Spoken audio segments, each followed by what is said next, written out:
Mi nombre es José. Meu nome é José Nhanhes. Agradeço a Sensídia, Nicolás, amigos que nos visitaram aí em Medellín, na Colômbia, faz uns meses e nos conheceram. Hoje vamos falar de Open Banking e apps. Eu sou o diretor corporativo do Grupo Bancolombia para Open Banking e APIs. Vamos falar de 5 pontos especificamente, são os que eu estou trazendo aqui a seguir. Temos Open Banking como um dos pontos principais, dados, a matéria-prima da questão. Todas as APIs necessitam dados, temas de regulamentação, é super importante isso. Recomendações para exposição de APIs. E os desafios e lições que podemos aprender de tudo isso. Vamos com o primeiro ponto, então. O primeiro ponto é o Open Banking.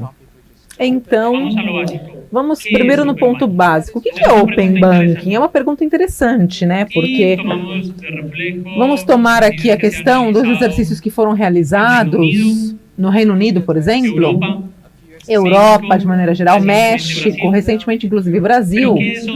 Mas o que é Open Banking? É a capacidade para ofertar e demandar. Isso tem umas características particulares. Se a gente revisa particularmente quais são essas características, elas estão relacionadas com o mercado. Quando falamos da criação de um mercado, falamos de quem oferta e de quem demanda. Então, o que a gente começa a ver é uma estrutura, na verdade, na que a gente tem organizações, fintechs, corporações, pequenas empresas dedicadas à oferta de capacidades. E, ao mesmo tempo, a gente tem o mesmo tipo de empresa que estão dedicados, na verdade, ao consumo. Mas a gente vai um pouquinho mais adiante, né? A gente vai um pouquinho mais fundo nessa questão. Olha a cara de espanto nessa foto. Quando a gente fala de Open Banking, geralmente as pessoas falam de abertura, mas é abertura e consumo controlado. Por que razão? Porque a abertura, ela não quer dizer que seja uma exposição. A abertura inclui o consumo de capacidades, a integração de novas capacidades e novas funcionalidades nas empresas, nas fintechs, nos empreendimentos, gera valor à organização. A gente prova isso de uma outra forma. São capacidades financeiras e não são capacidades financeiras e não financeiras. Então, normalmente a gente pensa mais em capacidades financeiras ou transacionais.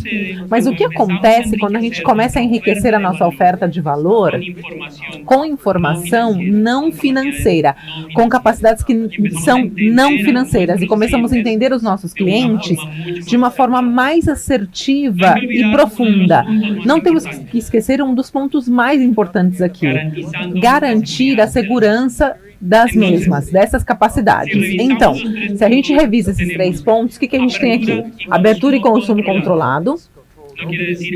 Não quer dizer expor ou consumir simplesmente por consumir. Capacidades financeiras e não financeiras. E também um ponto super importante, garantindo a segurança dessas capacidades.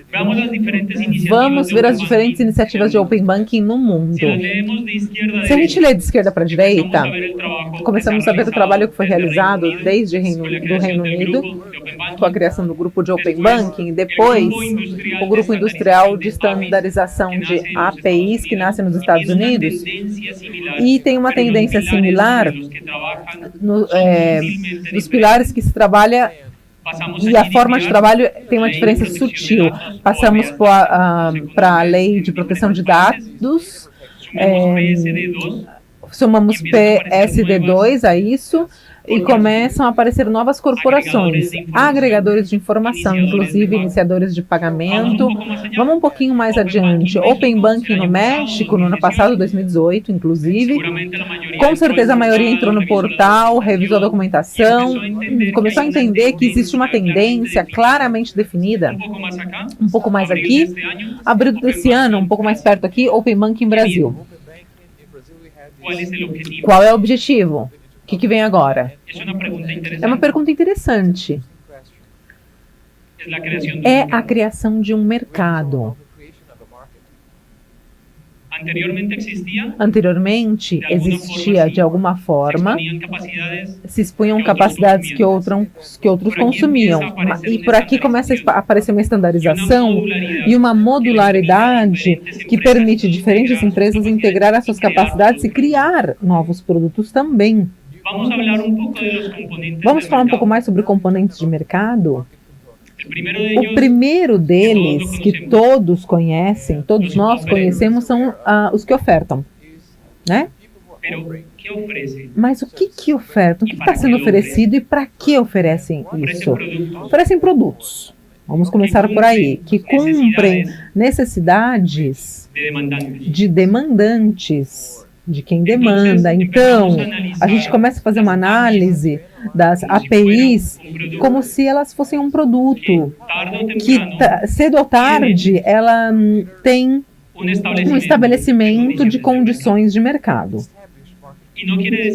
Não quer dizer que seja uma regulamentação definida ou imposta, na verdade, senão que é um trabalho de cocriação realizado normalmente entre uma indústria, o supervisor e o regulador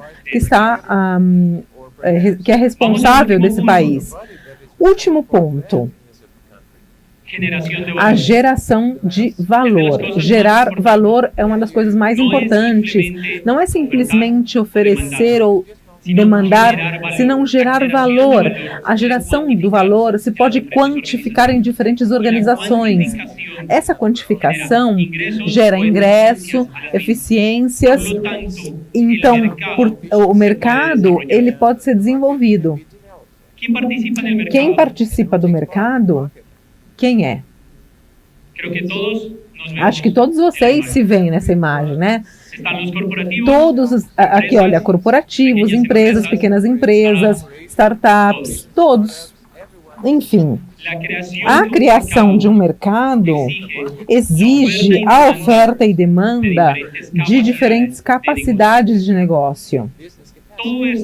Tudo isso com o objetivo de alinhar estrategicamente os esforços que tem cada uma das áreas de negócio na organização para então construir melhores APIs.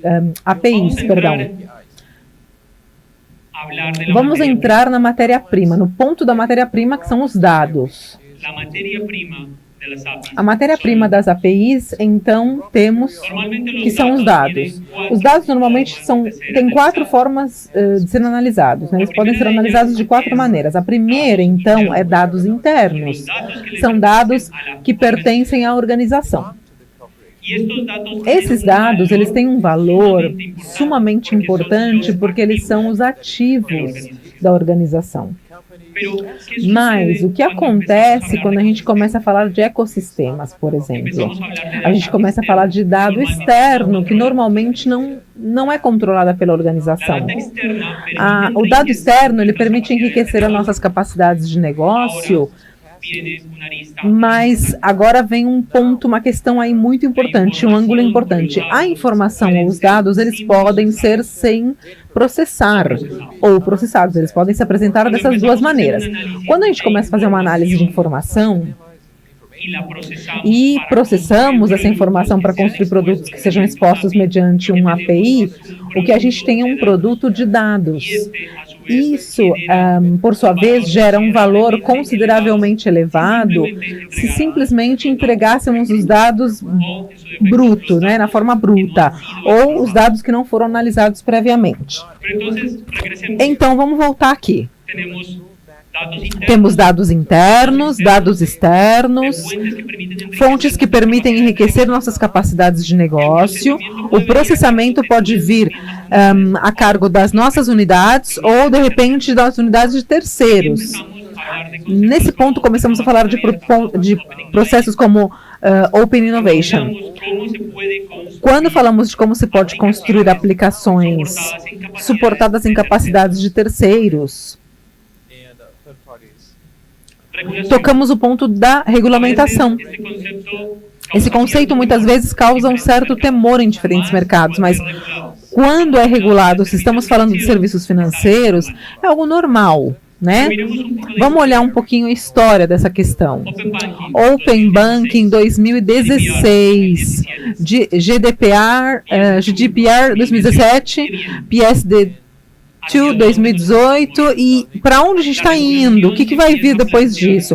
A regulamentação começa a propor uma série de paradigmas, mas também uma limitação de alcance que pode começar a ser realizada pela empresa. Vamos voltar um pouquinho aqui para esse slide. Quando a gente fala de informação processada que pode ser exposta como um produto, temos que entender o seguinte: deveria ser parte do objeto social da companhia que o expõe. Isso, então, tem a ver com a regulamentação. Isso está associado à regulamentação. Vamos falar de recomendações para a exposição das capacidades. Nesse ponto, são APIs com interfaces. 5 aspectos relevantes. Análise. Estamos falando de mercado, estamos falando de dados, estamos falando de quem oferta, estamos falando de clientes. Por onde vamos começar aqui, então? A análise do mercado é uma das faces mais interessantes. Quando uma entidade de serviço financeiro ou qualquer outra empresa que caminhe dentro de um mercado, necessita analisar esse mercado, necessita analisar a concorrência, quem está ofertando as coisas, os produtos, quem são os demandantes desse tipo de serviço. Então, um conceito interessante é que os demandantes de APIs não são pessoas, como pessoas naturais, vamos chamar assim, terminam sendo equipes de desenvolvimento que precisam satisfazer necessidades para construir novas capacidades que o mercado está demandando. Vamos um pouquinho mais para frente. Se a gente analisa um mercado, a gente tem que analisar os nossos ativos. Eles estão relacionados com a informação. Recordem que a informação não é nossa como empresa, é do cliente. Mas a gente tem acesso a essa informação com um consentimento prévio, né, para realizar processo, análise e gerar novas capacidades. Isso, então, tem a ver bastante com a regulamentação. Regulamentação essa vigente em cada um dos países com os quais se trabalha. Então, do contrário, a monetização de informação se realizaria não respeitando os direitos de cada um desses clientes. Isso é extremamente importante. O respeito, a boa gestão, a administração da informação é super importante, super relevante. GDPR se estrutura sobre esses princípios. Vamos voltar um pouquinho agora para a análise das capacidades, ou também conhecidas como fortalezas. Quais são os ativos? Quais são as nossas fortalezas? Temos equipes competentes que desafiam essas novas definições e desenvolvem capacidades necessárias para o mercado. Essa é uma pergunta que também temos que nos fazer. Somos capazes de entregar a informação que o mercado está demandando? Vamos olhar o último ponto, análise do cliente, que são equipes de desenvolvimento.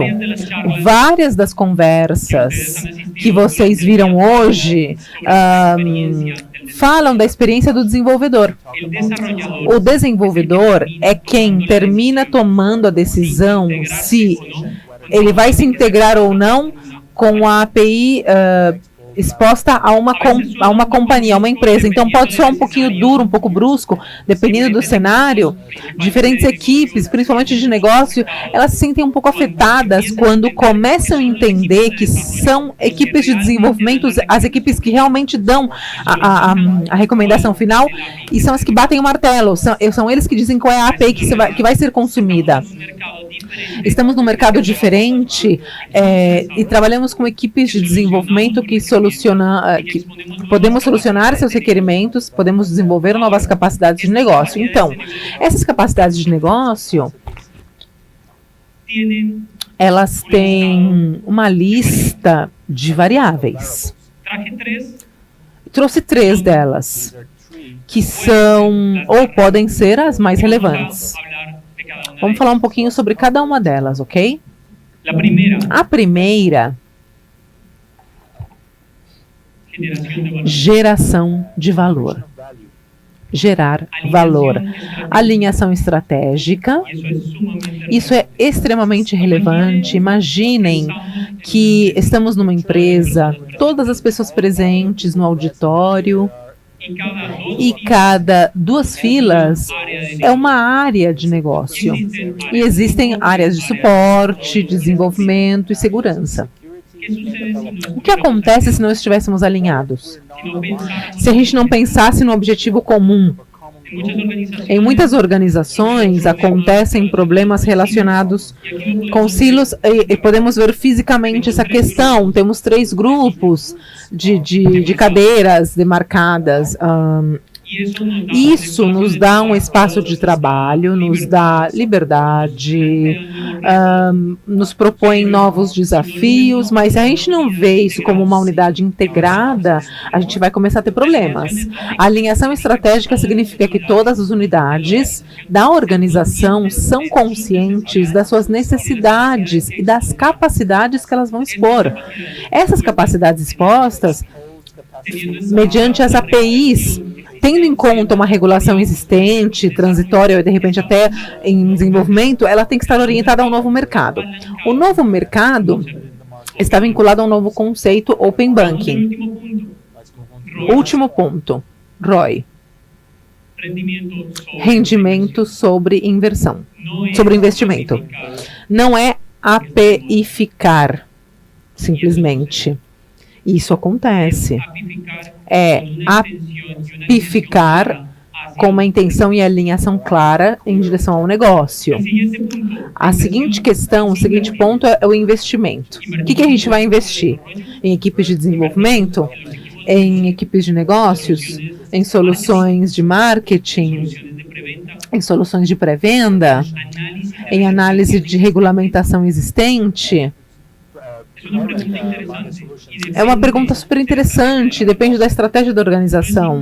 Não é simplesmente falar de investimento em uma plataforma, ou simplesmente de segurança, ou simplesmente de realizar um investimento em realização do mercado. É que isso deve ser uma consequência das capacidades que tem a organização, dos seus ativos e, recordem, da informação, dos dados que possuímos.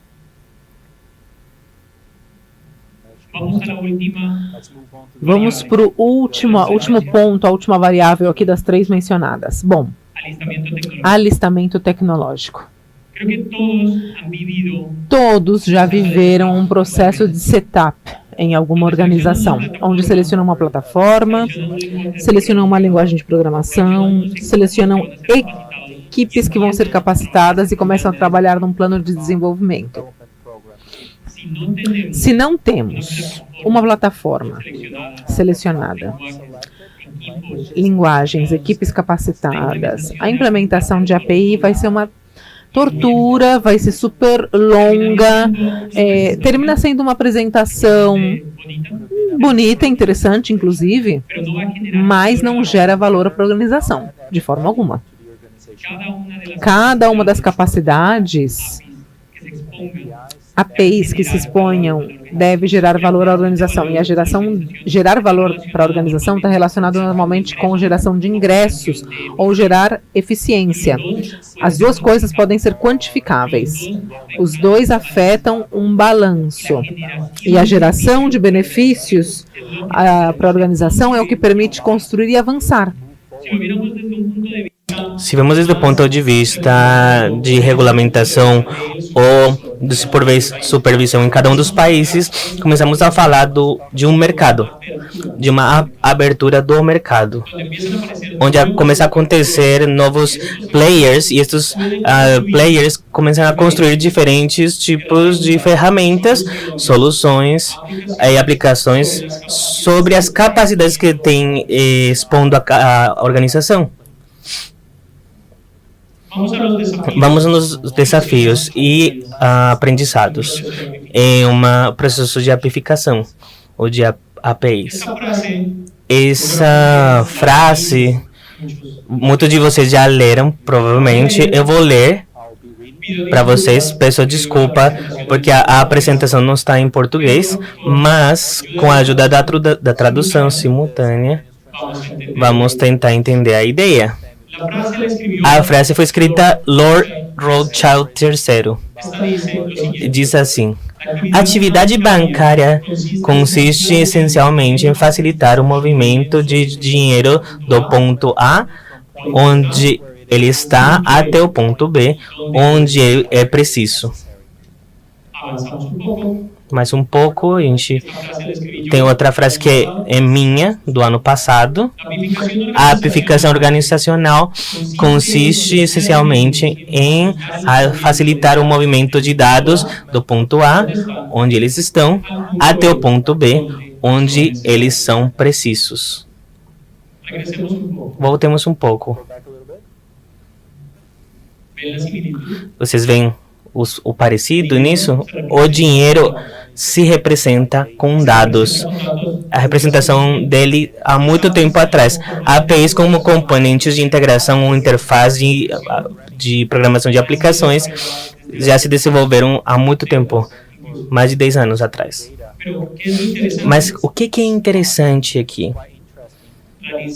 Realizar movimentos de dados. As APIs são veículos pelos quais a gente consome dados ou podemos expor informações. Mas também podemos falar dos desafios. É muito bom pensar às vezes que a criança consegue chegar no final, né? Mas o que acontece se ele não chega? A gente precisa uma alinhação estratégica. Muitas tentativas de apificação não conseguem o sucesso porque as diferentes unidades não estão alinhadas e não foi feito esse alinhamento. O foco deve ser no esforço da equipe de negócios com a equipe técnica, e esses esforços precisam ser compartilhados. Nas organizações precisam compreender que os esforços e os objetivos são compartilhados. Não é simplesmente que as equipes cada um cumpre seus micro-objetivos. Não, precisa prestar atenção aos objetivos da organização. Precisa compreender e entender e se focar no desenvolvimento deles. A determinação de onde deve ter um investimento para melhorar o rendimento, porque senão o final disso se tem um orçamento maior com investimento em lugares que não têm nenhum valor. Preparar para a organização de uma forma técnica. Lembra do setup que eu falei? Precisa ser feita uma preparação prévia, mas não eterna. Precisa uma coisa que seja ágil para testar e experimentar no menor tempo possível. Também, isso é o que permite a evolução do nosso negócio.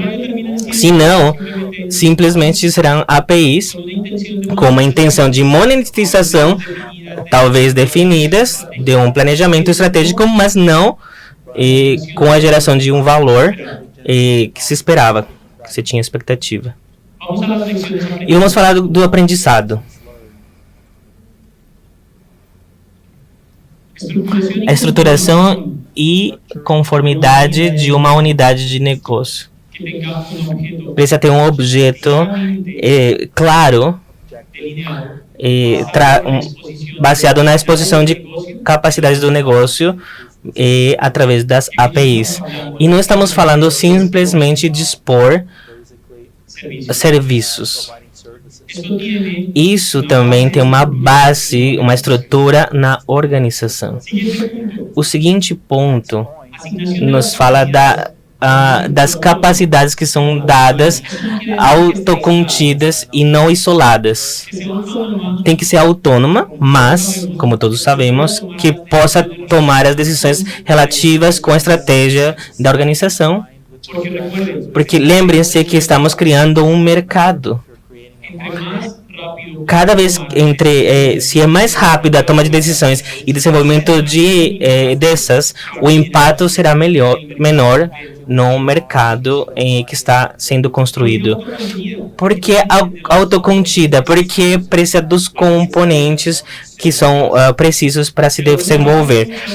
Se não, muitas das organizações termina talvez uma coisa de documentação, e-mails, reuniões, bate-papos, call conference, e a geração de valor é nenhuma, zero. Todos na sala a gente sabe quando falamos de autônomo, todas as startups do mundo têm uma estrutura muito parecida com isso. A toma de decisões, nesse sentido, garantem que os equipes de trabalho sejam eficazes e rápidos. Criação de ciclos curtos na geração de valores. Em poucas palavras, entendimento da necessidade do mercado, construir isso em um sandbox, fazer testes, garantir um case de negócio e poder expor-lo. Menos é mais. E quando as organizações entendem e desenvolvem essas capacidades com APIs, começamos a entender que a coisa mais importante é gerar valor, não simplesmente ter 100 ou 200 ou 300 APIs. Não é um número, é a geração de valor. Mas já existem organizações no mundo que têm vários 100, 200 e 1000 APIs e cada uma delas gera valor e produz benefícios. Espero que vocês tenham desfrutado da apresentação. Muito obrigado pelo convite, a equipe de Sensedia. Muito obrigado vocês pelo seu tempo e que tenham um feliz fechamento do evento.